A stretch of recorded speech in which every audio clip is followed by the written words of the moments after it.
You want to be a chef. Maybe you want to be a dancer. I don't know what you want to do. I'm not sure my boss is going to like that. Last two. But you do need to follow your passions. Right. Virtually all of us have fantasized about what we would purchase if we win $1 million lottery. Pictures of raving Ferraris, sunny private islands, raging yacht parties often come to mind. Billionaires and millionaires often make purchases we sometimes ignore as even an option. Would we purchase the Washington Post, or an extravagant private jet, or a clock that would count for 10,000 years, or a couple miles underground in the middle of nowhere in Texas? Well, if you're Jeff Bezos, you do all those things and more. By now, you surely acknowledge the bold, smiling face, and you'd probably have a couple of dozen Amazon boxes lying around your house that you meant to recycle weeks ago.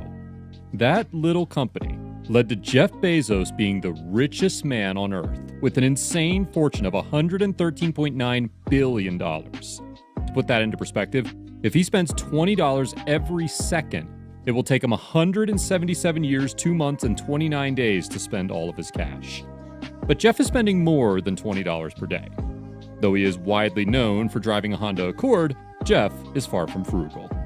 Today, we're going to take a look at how Jeff Bezos spends his crazy amount of resources. From the businesses he buys, to almost all of us wanting his mansion, to the jets he flies. If you're Jeff Bezos, you can snatch up much more than one miserly haul. Try 3 villas, a DC townhouse, and a massive ranch. Jeff Bezos owns so much real estate, he's the 25th largest landowner in the United States, rivaling forestry companies and even farms. Jeff's first significant estate purchase lies in medieval Washington, a few miles away from the wealthy CEOs of Washington, including Microsoft owner Bill Gates. Seeing that Jeff and his wife at that time, Mackenzie, put down $10 million for a 5-bedroom house, 20,600 square foot home on a 5.3-acre waterfront. The apartment includes a pool and many posh features you can expect in a mansion, but that wasn't enough. 7 years later, they purchased the neighboring home, an 8,300 square foot home with an additional 5 bedrooms and 4 bathrooms that cost the couple over $50 million. On top of that, the home was renovated in 2010 for a whopping $28 million. Little is known about the interior of the two houses, but there is an odd feeling that there is an Alexa in each room. This $88 million investment is 88 times the average American will make in their lifetime. But Jeff is anything but ordinary. He returned to purchase the most substantial home in Washington, D.C. for $23 million. The property is a 100-year-old former textile mill with 25 bathrooms, 11 bedrooms, 3 kitchens, and a massive ballroom. When Jeff wants to escape the D.C. traffic, he can slap on his cowboy boots and experience a little serving charm at his 30,000-acre ranch in Texas. His ranch is worth millions of dollars, having recently been renovated and home to Blue Origin, Jeff's space exploration company. However, it was mostly bought to give his children some playing space during the summer. Jeff also owns a $24.45 million mansion compound in Beverly Hills. He chooses to buy one mansion and then skips a neighboring one for $12.9 million, making a monster property worth $37.35 million.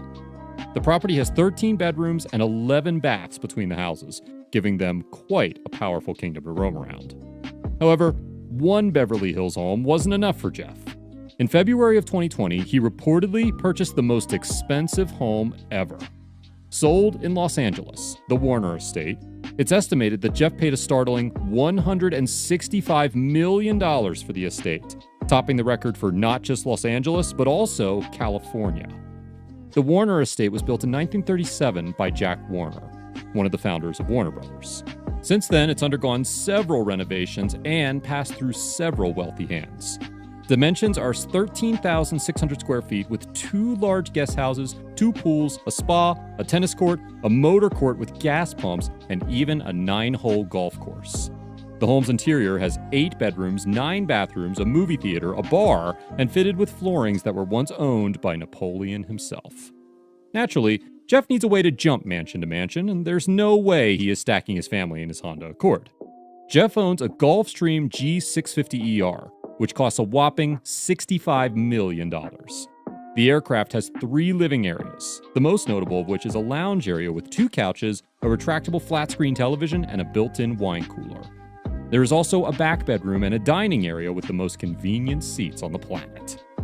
flying in one plane will make it hard to ever fly in a regular aircraft again. Since he started dating Lauren Sanchez, Jeff has been spotted off the coast of Italy on super yachts and in Wimbledon.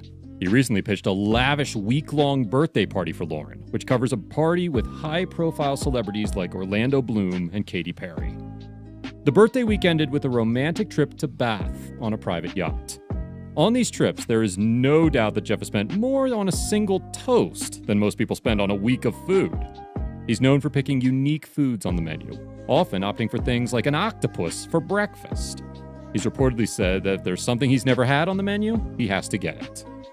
Aside from fancy meals, expensive planes, and lavish properties, there are a few other places where the wealthy can spend their money.